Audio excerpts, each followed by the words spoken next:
আহারে কি ঢং যত! সবুজ চুড়ি পরেছে। কই দেখিনি তো আমাদের মা ঠাকুমাদের সবুজ চুড়ি পরতে। কখনোই বাঙালিটা সবুজ চুড়ি পরে না। সবুজ চুড়ি বিহারিরা পরে, সবুজ চুড়ি অবাঙালিরা পরে। তো তো শুভ সোমবার। এটা ছিল আমার শ্রাবণের দ্বিতীয় অর্থাৎ তৃতীয় সোমবারের ভিডিও। তো আজকে আমি ভিডিওতে সেভাবে ডেসক্রিপশন দেব না, তোমরা দেখতেই পাবে আর দেখতে পাও। তবে বলে রাখি, আমার শরীর ভালো ছিল না, আমার ভয়েস শুনে বুঝতে পারছো, তাই আমার বাইরের কোনো মন্দিরে যাওয়া হয়নি। তবে পরের সোমবার আমি ভুইফুরতলা যাব। আমি গ্রামের মন্দিরে মহাদেবের পুজো করেছি। তো এবার এসো কয়েকটা কথা বলি। আমার না খুব কষ্ট হচ্ছে সেই আঁতেল বামপন্থী মানসিকতার কিছু লোকদের জন্য। ফেসবুকে হাজার যুদ্ধ করে বিরোধিতা করেও তা কিন্তু আটকাতে পারলো না বাঙালিদের হাতে সবুজ চুড়ি পরাতে। অবশ্য সবাই পরেনি, যার ভালো লাগবে সে পরবে, যার ভালো লাগবে না সে পরবে না। প্রথমেই বলে রাখি, একটা কথাতে আমার ভীষণ অমত। এই যে বাঙালি অবাঙালি, এটা কিন্তু আমাদের দেশটাকে ভাগ করে দিয়েছে। তুমি বাঙালি, আমি বিহারি, তুমি মারাঠি, আমি পাঞ্জাবি, তুমি হরিয়ানা, আমি হলাম গুজরাটি। তো আমার মনে হয় আমরা সর্বপ্রথম ভারতীয়, আর আমরা সর্বপ্রথম ভারতীয় সনাতনী। এবার আসি সবুজ চুড়ি। সবুজ চুড়ি পার্বতীর 16 সিঙ্গারের একটা হলো সবুজ চুড়ি। সবুজ চুড়ি সমৃদ্ধির প্রতীক। সবুজ চুড়ি স্বামী স্ত্রীর মধ্যে সম্পর্ক ভালো করে। এছাড়া সবুজ রঙের একটা বিশেষত্ব আছে, সবুজ রঙের প্রতি আকর্ষণ বাড়লে সংসারেও সুখ আসে। এগুলো আমি যাচ্ছি না। আর যারা বলছো আমার মা ঠাকুমারা সবুজ চুড়ি পরতো না, তাদের উদ্দেশ্যে একটাই কথা, আমাদের মা ঠাকুমারা কিন্তু ফেসবুকও ইউজ করতো না। তখন ফেসবুক হয়তো অতটা ছিল না, বেশ সেটাও বাদ দিলাম। আমাদের মা ঠাকুমারা বা ঠাকুমার মারা কখনো জিন্স টপও পরতো না। তো তোমরা কেন পরছো? সেটা তোমরা না পরতেই পারো। আর কেউ যদি অন্যদের দেখে একটা ভালো জিনিস শেখে, তাতে ক্ষতি কি? সে তো কোনো অন্যায় কাজ করছে না, সে তো মহাদেবের নাম করে মদ গাঁজা খাচ্ছে না। সবুজ চুড়ি মানুষ পড়েছে শৃঙ্গার করে থাকতে হয়, কারণ পার্বতী মহাদেবের নামে 16 সিঙ্গার করেছিল। তো তোমরা নিজেদের স্বামীর নামে বা নিজেদের প্রিয় মানুষের নামেও পড়তে পারো, মহাদেবের নামেও পড়তে পারো, বা এমনিই পড়তে পারো। আর একটা কথা বলি, আমি তো গেছিলাম কলকাতা, বিশ্বাস করো কলকাতার মেয়েদের হাতেও কিন্তু আমি সবুজ চুড়ি এবার দেখেছি। মানে প্রায় হিন্দু মেয়ের হাতে জিন্স টপ পরে আছে, বাট সবুজ চুড়ি পরে আছে। তোমরা কি আটকাতে পেরেছো? পারোনি।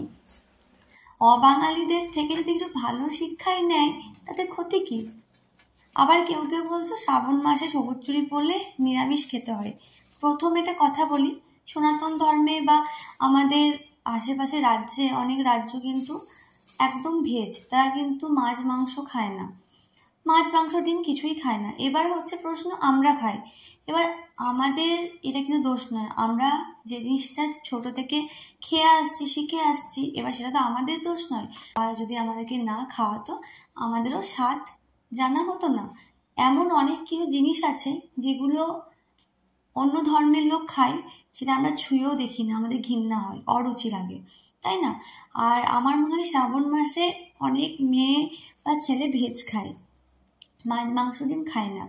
অথবা কারো যদি আরও প্রবলেম থাকে, সে কিন্তু রবিবার মানে বার করে সোমবার জল ঢালে, তো রবি সোম খায়, ঠিক আছে, কোনো অসুবিধা নেই। আমার মনে হয় ভক্তিতেই শক্তি আর ভক্তিতেই মুক্তি। মন থেকে ভক্তি থাকলে আমি যদি কোনো অন্যায় না করি, তাহলে আমার সেখানে মুক্তি। আমি কোনো পাপ না করি, অবশ্য জীব হত্যাটা পাপ, কিন্তু সেখানে আমাদের কোনো হস্তক্ষেপ নেই। আমাদের শিশুকাল থেকে আমাদের ননভেজ খাওয়ানো হয়েছে। কেউ যদি শ্রাবণ মাসে নিরামিষ খায়, তাহলে ভালো কথা। আমরা যদি বাইরের রাজ্যের মানুষের থেকে যদি এটা শিখি, তাহলে আমার কোনো ক্ষতি নেই।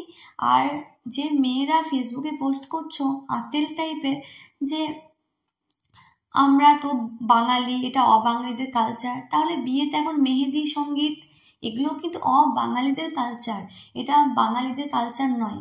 বাঙালিদের মেহেদি সঙ্গীত কোনোদিন ছিল না। তোমরা সেগুলোকে আপন করে নিচ্ছ, আর আমাদের সনাতন ধর্মে যদি কেউ কিছু একটা আপন করে নেয় তাতেই তোমাদের সমস্যা। এগুলোকে বলে আতেল মানসিকতা। তোমাদের মা ঠাম্মারাও কিন্তু জিন্স টপ পরতেন না, তোমাদের মা ঠাকুমারাও কিন্তু বিয়ের সময় মেহেদি সঙ্গীত এসব করেনি। আর সনাতন ধর্মের ভাগটা করা এবার বন্ধ করো। সনাতন ধর্ম সবার জন্য সমান, সবার জন্য এক, যে যেভাবে মানবে বা পালন করবে। কয়েক বছর আগে রামচন্দ্রকে নিয়ে সাংঘাতিক পরিমাণে একটা সমালোচনা চলছিল, রামচন্দ্র অবাঙালিদের ভগবান, আমাদের ভগবান নয়।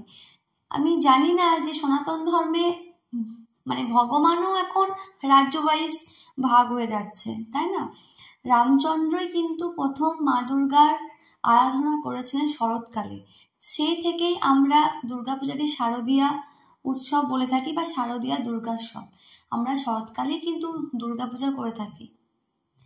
তাই এই আতিল পন্থাগুলো একটু বাদ দাও, আর আমার তো ভালোই লাগছে। আর আমরা প্রথমে কিন্তু ভারতীয় সনাতনী, তারপর আমরা পশ্চিমবঙ্গে বসবাস করি। এভাবে রাজ্য ওয়াইজ ভাষা ওয়াইজ ভাগ করে দেশটাকে একদম উচ্ছন্নে নিয়ে যাবেন না। আর সবুজ চুরি, আমাদের রাজ্যে না কাজ নেই, মানুষের খুব অভাব। অন্য রাজ্য এগিয়ে যাচ্ছে, অন্য রাজ্যে প্রচুর শিল্প, তারা 1000 টাকা 2000 টাকা ধার ধারে না, তারা ইনকাম করে খায়। কিন্তু আমাদের রাজ্যে কাজ নেই, মহিলাদের সুরক্ষা নেই, রাজ্যে চোর ছ্যাঁচড়ে ভরে গেছে। সেই নিয়ে বিরোধিতা করুন। এই কাচের চুড়ি নিয়ে বিরোধিতা করে নিজেকে খিল্লির পাত্র করবেন না, আর নিজেকে আতলামি শেষ সীমানায় নিয়ে যাবেন না। ধন্যবাদ, ভালো থাকবেন। সামনে সোমবার আসছে, তাই এসব কাচের চুড়ি বাদ দিয়ে নিজের কর্মে মন দিন, ফল পাবেন। হর হর মহাদেব।